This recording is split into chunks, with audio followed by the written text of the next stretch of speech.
Hi everybody.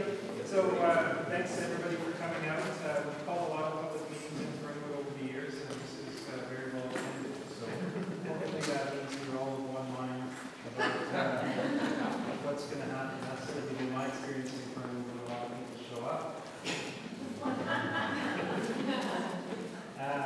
Let's get going here. No decisions are going to be made tonight.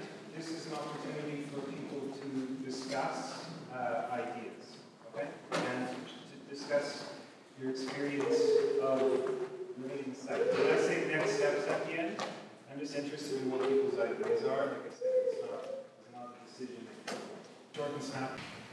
But in the late 90s, the idea caught fire that it should be something else. A permaculture site, a garden for the neighborhood, a common.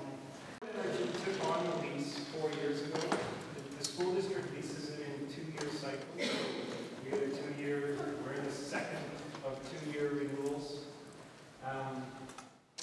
We're committed to ensuring neighborhood ownership and control of neighborhood assets. We see Spring Ridge Common as a critical asset in the Fernwood neighborhood, and that's why we stepped up to take on the lease. What has been your experience of the site? What principles are most important to you in design and use of the site? And what are you personally willing to commit to the future of the site? Well, we need some lights, and we need a couple garbage cans, but it's a free zone for all of us, and it's for all of us. We have something, it's a value, it's a part of this community.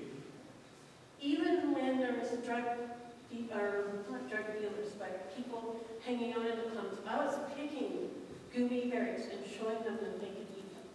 And I think that all of the commons in Victoria are playing a very important role in helping us learn about and practice how to share food. Is there an association? So with the knowledge of knowing what the neighbors want, being able to have visibility, that will help coordinate our maintenance efforts.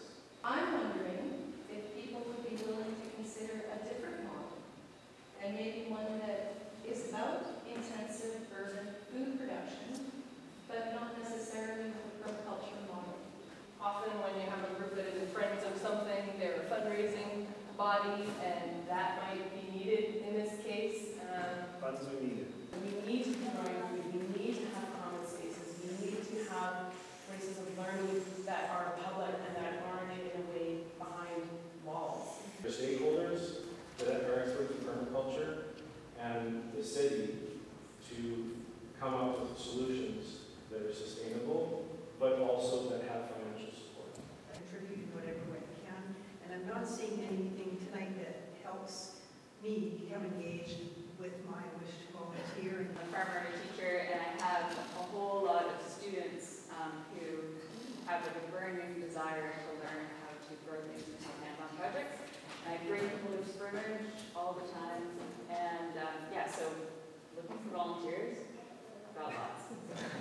What we have with Spring Ridge Commons is not only something that many other cities would literally drool over and are trying to figure out how can we retroactively